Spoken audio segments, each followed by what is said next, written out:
restez avec moi pendant que je partage mon histoire, et si elle vous touche, n'oubliez pas de soutenir notre chaîne en cliquant sur le bouton d'abonnement, en laissant un j'aime et en la partageant avec les personnes qui vous sont chères. Je m'appelle Savannah, j'ai 34 ans, je suis hygiéniste dentaire et je vis dans l'Indiana. Je suis marié à 3 depuis 6 ans. Il a 37 ans, travaille dans le secteur du chauffage, de la ventilation et de la climatisation, et pendant la majeure partie de notre mariage, j'ai cru que nous construisions quelque chose ensemble. J'avais tort. En novembre dernier, en ouvrant mon application bancaire un matin avant le travail, mon cœur a failli s'arrêter, 18 000 $, envolés. C'était mon fonds d'urgence, de l'argent que j'économisais depuis mes 20 ans. Je n'y touchais jamais, sauf en cas de nécessité absolue. C'était mon filet de sécurité. Au début, j'ai pensé à une fraude. J'ai appelé la banque, prête à le signaler. Mais quand ils ont confirmé qu'il s'agissait d'un virement de notre compte joint vers un autre compte personnel, je me suis senti mal. Et puis j'ai vu le nom, Megan, la sœur de Troy. J'ai attendu que Troy rentre à la maison. Je n'ai ni crié ni pleuré. J'ai simplement demandé, « As-tu pris 18 000 $ sur notre compte ?» Il n'a même pas sourcillé. « Ouais », a-t-il dit, comme s'il venait d'emprunter un peu de sucre. Megan avait besoin d'aide. Le loyer, des frais médicaux. Elle était dans une mauvaise passe.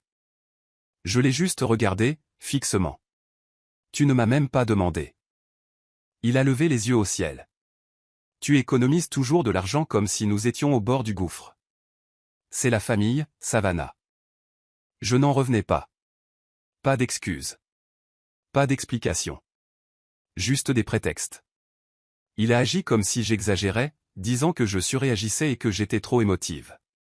Je lui ai dit que cet argent était pour les urgences, et il a juste haussé les épaules en disant « c'était une urgence pour elle ». Cette nuit-là, je me suis assise seule sur notre porche, pensant à toutes les années que j'avais sacrifiées. Travailler des heures supplémentaires. Sauter des vacances. Dire non à des choses que je voulais, juste pour me sentir en sécurité. Et il m'a pris tout ça en une seconde, sans même une conversation. Ce qui m'a fait le plus mal, ce n'était pas l'argent. C'était le manque de respect. Le fait qu'il ne voyait aucun problème à me prendre quelque chose sans demander. Qu'il pensait que ma confiance était quelque chose qu'il pouvait simplement dépenser, comme de l'argent liquide. J'ai réalisé quelque chose d'important cette nuit-là. Je ne surréagissais pas. J'étais en train de me réveiller. Et c'est là que les choses ont commencé à changer. Silencieusement. Prudemment. J'ai commencé à reprendre ce qui m'appartenait. Mais je garderai ça pour la suite de l'histoire. Avec le recul, ce vol de 18 000 $ n'était pas une erreur isolée. C'était juste le signe le plus bruyant d'une longue série de manques de respect discrets. Troy avait toujours repoussé les limites. Quelques années auparavant, il a plafonné notre carte de crédit pour acheter des pièces automobiles pour un projet de camion. Il ne m'a pas demandé. Il me l'a juste dit après coup, en riant comme si ce n'était rien. C'est un investissement, a-t-il dit. Une fois que je l'aurai réparé, je le vendrai pour le double. Ce camion est resté dans notre garage pendant 2 ans avant qu'il ne le vende pour à peine la moitié de ce qu'il avait dépensé. Et en ce qui concerne les factures, Troy trouvait toujours un moyen d'éviter de payer sa part. Si je lui rappelais que le loyer était dû, il disait « Tu ne viens pas d'être payé ». Ou il faisait une blague sur le fait que je gagnais plus que lui et que, ça finit par s'équilibrer. Mais ça ne s'équilibrait jamais. Je couvrais de plus en plus, me convainquant discrètement que les relations étaient une question de compromis. Je pensais être patiente. Je pensais être une bonne épouse. Puis il y avait Megan, sa sœur. Elle n'a jamais gardé un emploi longtemps. Toujours une nouvelle excuse. Toujours besoin d'aide. Nous lui avions donné de l'argent plus d'une fois. Une fois, elle a appelé Troy à 2 heures du matin en disant qu'elle avait besoin d'aide pour payer sa facture de téléphone. Une autre fois, elle a emprunté 1 200 $ pour éviter d'être expulsée. Nous n'avons jamais revu un seul dollar. Pas même une carte de remerciement. J'ai finalement craqué et tout raconté à ma meilleure amie, Dana. Nous étions assises sur son canapé avec des tasses de thé quand j'ai tout déballé. Toutes les petites fois où on m'avait marché dessus. Toutes les fois où j'avais laissé passer. Dana m'a regardé droit dans les yeux et a dit « Savannah, ce n'est pas nouveau. Tu t'es juste habitué à ce qu'on te manque de respect. » Cela m'a frappé de plein fouet. C'était vrai. J'avais accepté des choses que je n'aurais jamais dû. J'avais laissé l'amour devenir une excuse pour le silence. Cette nuit-là, j'ai commencé à faire des recherches. J'ai vérifié qui était légalement propriétaire de notre maison. J'ai creusé les lois sur les biens matrimoniaux dans l'Indiana. J'ai commencé à lire sur la protection des actifs et les options financières cachées. C'était comme si un interrupteur s'était enclenché. Pour la première fois, je ne faisais pas que réagir. Je me préparais. Silencieusement. Prudemment. Parce que je savais maintenant que ce n'était pas seulement une question d'argent. Il s'agissait de reprendre mon pouvoir. La maison dans laquelle nous vivions m'a toujours semblé être la mienne. Non pas de manière possessive, mais parce qu'elle l'était réellement. Mon père m'a laissé un petit héritage à son décès. Ce n'était pas beaucoup, mais c'était suffisant pour un apport initial sur une confortable maison de 3 chambres juste en dehors de la ville. J'avais 29 ans quand je l'ai achetée, et à l'époque, 3 et moi ne sortions ensemble que depuis quelques mois. Quand nous nous sommes mariés, je n'ai jamais pensé à changer l'acte de propriété. Ce n'était pas par secret ou par méfiance. Je n'en voyais tout simplement pas l'intérêt. L'hypothèque était à mon nom, l'apport initial venait de l'argent de mon père, et j'ai effectué chaque paiement moi-même. 3 a emménagé, mais il n'a jamais contribué à l'hypothèque, aux impôts, ni même aux réparations de la maison. Et je ne l'ai jamais poussé à le faire. Je me disais que c'était de l'amour. Que nous construisions une vie ensemble. Et que ces détails n'avaient pas d'importance. Mais maintenant, ils en avaient. Un samedi matin tranquille, alors que 3 était à un salon de l'auto avec ses amis, j'ai sorti le vieux dossier manie de mon classeur. Cela faisait des années que je n'avais pas regardé les papiers. Mes mains tremblaient en feuilletant les documents jusqu'à ce que je le trouve. Le titre de propriété. Mon nom. Uniquement le mien. Pas de copropriété. Pas de cosignataire. Pas de modification. Juste Savannah Claire Thompson. J'ai fixé ce morceau de papier pendant un long moment, et quelque chose en moi a changé. Il ne s'agissait pas de vengeance comme les gens l'imaginent. Des cris. Des portes qui claquent. Des voitures rayées. Il ne s'agissait pas de rage. C'était une question de clarté. J'avais tant donné de moi-même à quelqu'un qui n'en a jamais vu la valeur. 3 prenait et prenait, croyant que tout ce que j'avais était automatiquement à lui. Et maintenant, pour la première fois, je voyais un moyen de tracer une limite. Cette maison, ce toit au-dessus de nos têtes, n'était pas à lui de le réclamer. C'était à moi. Et cela changeait tout. Je n'ai pris aucune décision hâtive. Je n'ai pas dit un mot à 3. J'ai simplement remis les papiers dans le dossier, les glissé dans le classeur et j'ai continué ma journée comme si de rien n'était. Mais à l'intérieur, tout avait changé. J'ai réalisé que je n'étais pas coincé. J'avais du pouvoir. Un pouvoir silencieux. Légal. Indéniable. Le même pouvoir qu'il m'avait volé sans réfléchir en vidant mon épargne. Sauf que maintenant, c'était moi qui tenais le stylo, et j'étais prête à écrire le prochain chapitre selon mes propres termes. Il ne s'agissait plus de sauver le mariage. Il s'agissait de me sauver moi-même. 3 est rentré à la maison comme si de rien n'était. Il est entré, a jeté ses clés sur le comptoir et m'a regardé comme si c'était moi qui avais un problème. J'étais assise sur le canapé, essayant toujours de donner un sens à tout ça. Au fait qu'il ait pris mes économies. À la distance qui s'était creusée entre nous. Mes yeux étaient rouges d'avoir pleuré. Et la première chose qu'il a dite, c'est « Tu es sérieusement toujours en colère pour ça ? Tu es trop émotive. » Émotive. Ce mot m'a retourné l'estomac. Puis il a ajouté avec un sourire narquois, « Ça doit être tes hormones ou un truc du genre. Tu deviens toujours comme ça quand les choses ne vont pas comme tu veux. » Je n'ai pas répondu. Pas tout de suite. Je l'ai juste regardé. Vraiment regardé.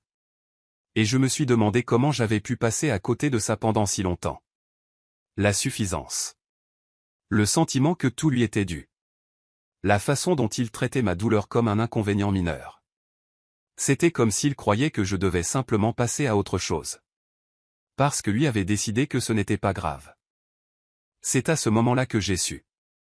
Non seulement que j'en avais fini émotionnellement, mais que je devais faire quelque chose. Je n'ai pas crié. Je n'ai rien jeté. Je ne lui ai pas donné la réaction qu'il voulait. Au lieu de cela, j'ai pris une lente inspiration et je me suis levé. Je pense que j'ai besoin d'un peu d'espace pour réfléchir, ai-je dit doucement. Il a haussé un sourcil. Clairement amusé. Quoi? Comme une punition? Non, ai-je répondu calmement. Juste un peu de temps séparé. Peut-être que tu peux aller rester chez Megan quelques jours. L'aider. Te vider la tête aussi. Il a ri. Comme si l'idée était ridicule. Tu es sérieuse? Oui, ai-je dit, gardant ma voix stable. J'ai besoin de comprendre certaines choses. Il a haussé les épaules et a marmonné quelque chose sur le fait que j'étais dramatique. Mais il ne s'est pas opposé. En moins d'une heure, il avait fait un petit sac et était parti chez Megan. Il a probablement pensé que ce n'était qu'un caprice passager. Que je reviendrais en courant comme je l'avais toujours fait. Mais je ne pleurais plus. Je n'étais plus confuse. J'étais en train de planifier. Chaque partie de moi était froide, mais calme. Concentrée. Parce que maintenant, je savais exactement ce que je devais faire. Et ça commençait par lui donner l'espace qu'il ne réalisait pas encore serait permanent. Le lendemain du départ de Troyes pour chez Megan, je me suis assise à la table de la cuisine avec une tasse de café et un carnet. Pas de larmes. Pas de mains tremblantes. Juste une liste de choses à faire. Un plan silencieux. Une étape à la fois. D'abord, j'ai appelé un serrurier. Les serrures de toutes les portes ont été changées avant midi. Ensuite, je me suis connecté à l'application de sécurité de la maison et j'ai programmé la venue d'un technicien pour mettre à niveau tout le système. Nouvelle caméra. Nouveau code.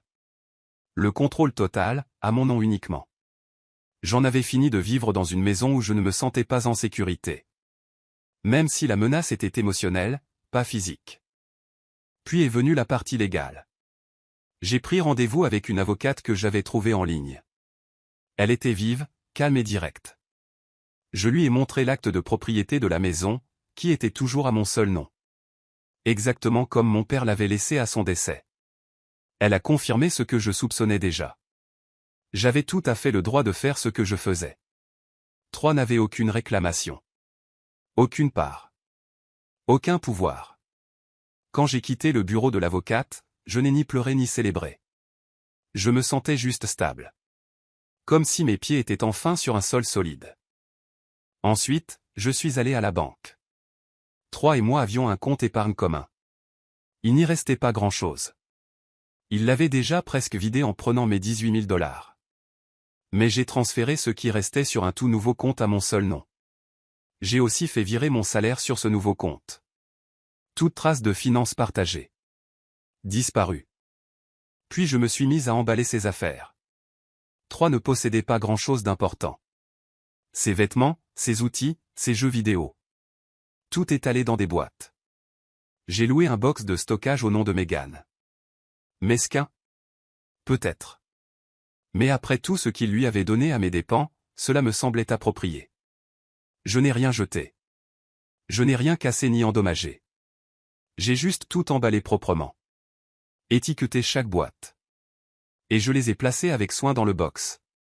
J'ai même laissé une note, 3, tout ce avec quoi tu es venu est ici. Bonne chance. Je ne me sentais pas comme une méchante. Je me sentais comme quelqu'un qui traçait enfin une limite après des années à la laisser être franchie. Au moment où le week-end est arrivé, la maison semblait différente. Pas seulement plus silencieuse. Plus légère. Le poids de l'attente de la prochaine déception avait disparu. Troyes n'avait aucune idée de ce qui l'attendait à son retour. Mais pour la première fois depuis longtemps, moi, je le savais. Et j'étais prête.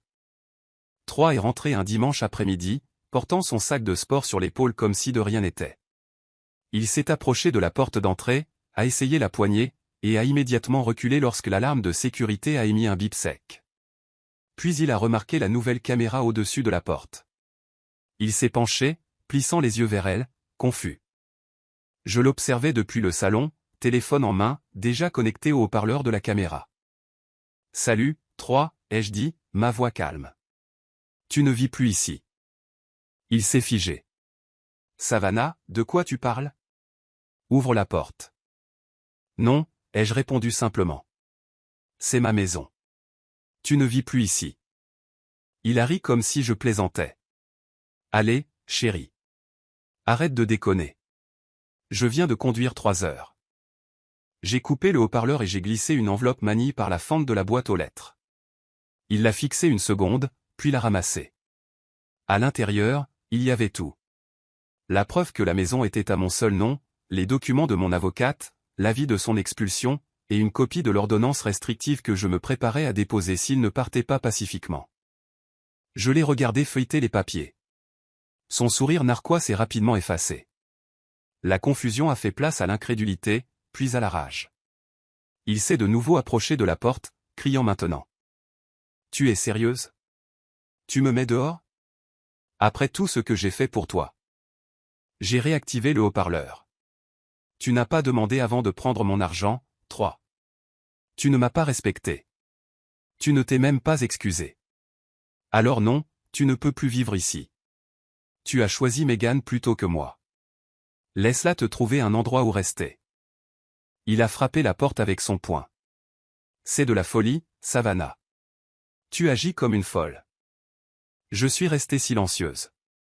Après quelques minutes, réalisant que je ne sortirais pas, il s'est finalement éloigné. Il a levé les yeux vers la caméra une dernière fois, les yeux pleins de haine, puis s'est retourné et a marché jusqu'à son camion. Je n'ai pas pleuré. Je n'ai pas douté de moi. Je l'ai regardé s'éloigner comme je regarderais le camion poubelle quitter l'allée, emportant ce qui n'appartenait plus ici. Et juste comme ça, la maison était de nouveau silencieuse. Mais cette fois, c'était la paix, pas la peur, qui remplissait le silence. Les jours suivants furent chaotiques. 3 n'a pas bien pris l'expulsion. Il a frappé à ma porte à toute heure, 7 heures du matin, 23 heures. Peu importe. Parfois, il est resté assis dans son camion devant la maison pendant des heures. Je n'ai pas répondu. Je n'ai jamais ouvert la porte. J'ai juste tout enregistré. Chaque visite. Chaque message de colère. Chaque message vocal où il hurlait que je ruinais sa vie. Quand il s'est présenté à mon travail, cependant, c'en était trop. Je nettoyais les dents d'un patient lorsque la réceptionniste a passé la tête et a murmuré « Il y a un homme qui vous demande. Il dit qu'il est votre mari. » J'ai calmement retiré mes gants, me suis dirigé vers le hall d'entrée, et il était là, debout comme s'il en avait tout à fait le droit. Le visage rouge. Bruyant. Exigeant de me parler en privé. Je lui ai dit, devant tout le monde, tu dois partir, 3. Tu n'es pas le bienvenu ici. C'est du harcèlement. Sa voix s'est brisée alors qu'il suppliait, on peut juste parler? Non, ai-je dit. Nous avons fini de parler. Je suis parti sans lui jeter un autre regard. Après son départ, j'ai appelé mon avocate et nous avons immédiatement déposé une demande d'ordonnance restrictive. Je leur ai envoyé toutes les preuves. Ces messages. Les vidéos de mon système de sécurité. Des captures d'écran des journaux d'appel. L'audience a été fixée à la semaine suivante.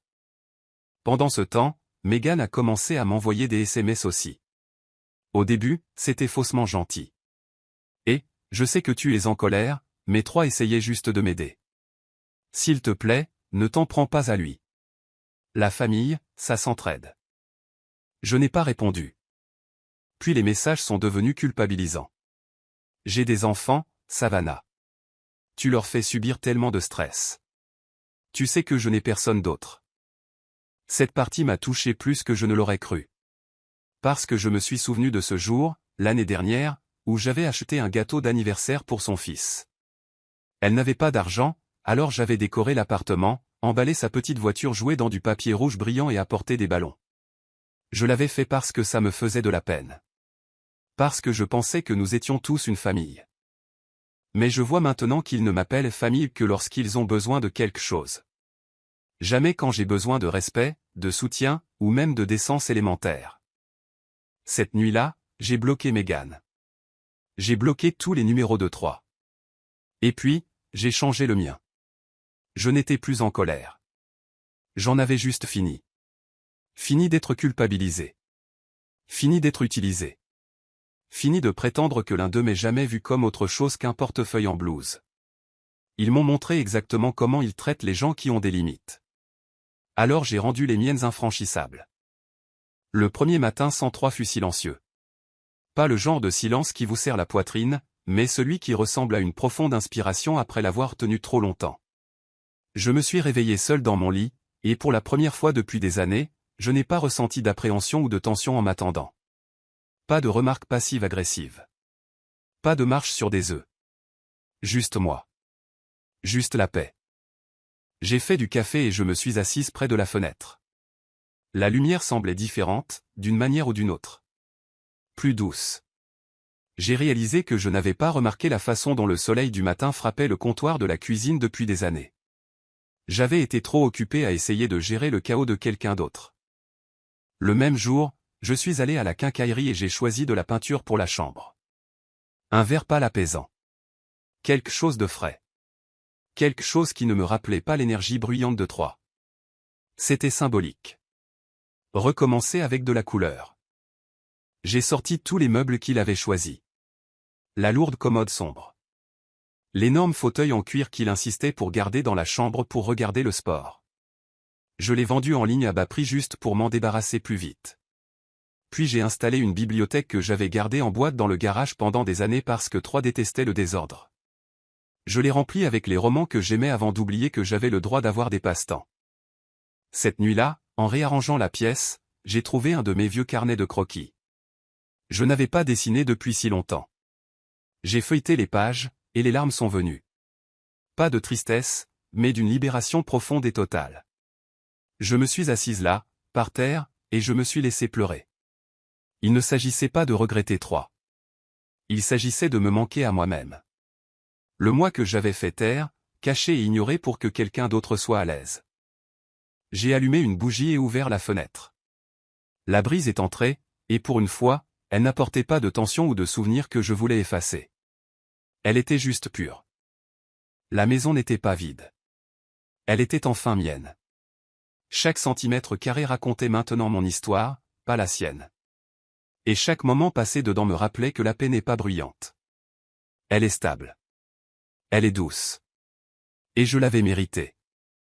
C'était un dimanche après-midi quand j'ai entendu frapper. Pas le coup fort et en colère que Troie avait utilisé auparavant. Celui-ci était doux, presque prudent. J'ai regardé par la caméra et je l'ai vu debout là avec un petit bouquet de fleurs de supermarché. Le même genre qu'il avait l'habitude de prendre à la dernière minute quand il avait fait une bêtise. Sa chemise était froissée. Ses yeux fatigués. Pendant une seconde, j'ai vu une lueur de l'homme que j'avais cru aimer. Mais seulement une lueur. Je suis sorti et j'ai refermé la porte derrière moi, ne laissant qu'un petit espace entre nous sur le porche.